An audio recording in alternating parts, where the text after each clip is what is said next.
ब्रह्मपुर नाम का एक छोटा सा गांव था। जमीन पर रखी मूर्ति भोलेनाथ और माता पार्वती की है। पूजा करने के बाद बहू, हम दोनों के लिए कुछ खाने को हो तो लेते आ बेटा।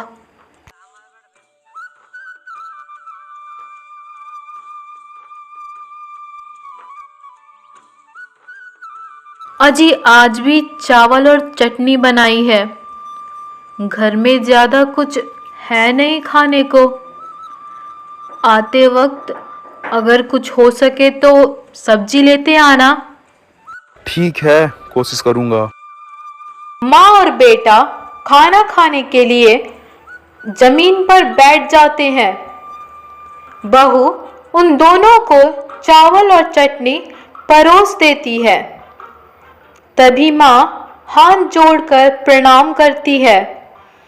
पता नहीं भोलेनाथ हम पे प्रसन्न होंगे और हमारी गरीबी दूर करेंगे। हे भोलेनाथ, मरने से पहले मुझे 2 वक्त की रोटी नसीब होगी कि नहीं। कैलाश पर्वत पर बैठे भोलेनाथ और माता पार्वती मंद मंद मुस्काते हैं। नारद मुनि हाथ में वीणा लिए भगवान भोलेनाथ के पास जाते हैं। नारायण नारायण। हे प्रभु, ये परिवार वर्षों से आपकी पूजा आराधना करते आया है। आप इनके दुख और पीड़ा दूर क्यों नहीं करते हैं? कितने दुखी हैं बेचारे। हे नारद, ऐसा इसलिए क्योंकि अभी इसके लिए तैयार नहीं है। यदि मैंने अभी इनके सामर्थ्य से अधिक दिया तो ये या तो स्वयं को नुकसान पहुंचाएंगे या दूसरों को। जब ये तैयार होंगे, इन्हें इनकी परेशानियों से अवश्य मुक्ति मिलेगी। नारायण नारायण। प्रभु, मैं भी आपका भक्त हूँ और ये भी आपके भक्त हैं।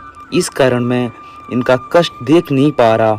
यदि आपकी अनुमति हो तो मैं इनकी सहायता करना चाहता हूँ। यदि आपकी यही इच्छा है तो अवश्य करें।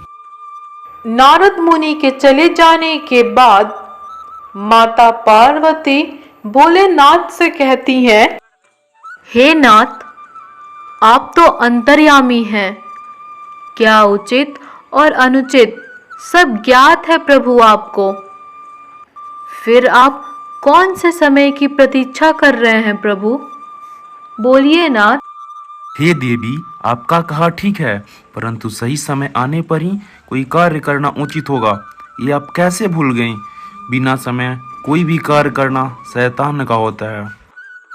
भगवान भोलेनाथ की यह बात सुन माता पार्वती कुछ नहीं बोलती।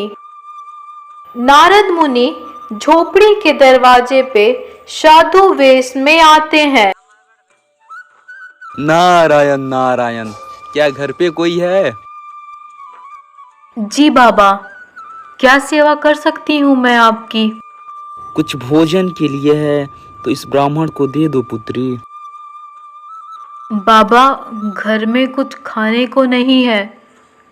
बाबा, आप आशीर्वाद दें कि हमारा घर भरा रहे ताकि हम दूसरों को दान दे पाएं। पुत्री, कल सुबह के समय अपने पूरे परिवार के साथ सूरज निकलते समय गांव के नदी में खड़े होकर एक एक इच्छा बोलना। तुम्हारे परिवार के तीनों सदस्य की एक एक इच्छा पूरी होगी। धन्यवाद धन्यवाद बाबा, आपकी जय हो, आपकी जय हो। आप महान हैं। रात के समय अजी सुनते हो, हमारे दुख कल दूर हो जाएंगे। खाना वाना छोड़ो, जल्दी से सो जाते हैं। क्यों, तुम्हें जादू का कोई घड़ा मिल गया क्या जो हमारे सारे दुख खत्म हो जाएंगे? अरे नहीं जी, आज एक साधु बाबा आए थे। उन्होंने हमारी गरीबी देख हम तीनों लोग को वरदान दिया है। इसलिए कह रही हूँ, सो जाते हैं। कल जल्दी उठ के नदी जाना है। माँ जी को भी बता दीजिए। बेटा अपनी माँ को अपनी पत्नी की सारी बात बताता है। क्या तुम सच कह रहे हो बेटा? हाँ माँ, मैं सच कह रहा। ठीक है, फिर चलो सो जाते हैं बेटा जल्दी से, कल नदी पे भी जाना है।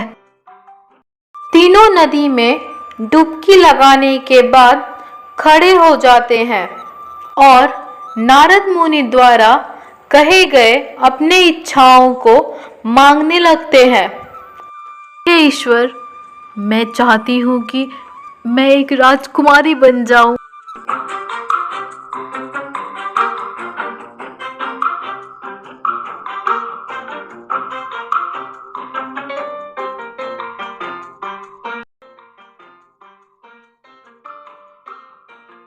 हे देवी, आप कौन हैं? मैं आपसे विवाह करना चाहता हूँ। हाँ, मुझे स्वीकार है। बेटा यह सब देखकर हे ईश्वर, ये औरत अभी बूढ़ी और बीमार हो जाए और इसे कोड़े पड़े।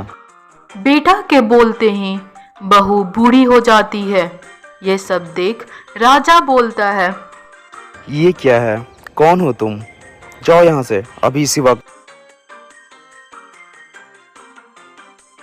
हे ईश्वर, सब पहले सा हो जाए, जो जैसा था वैसा कर दे प्रभु।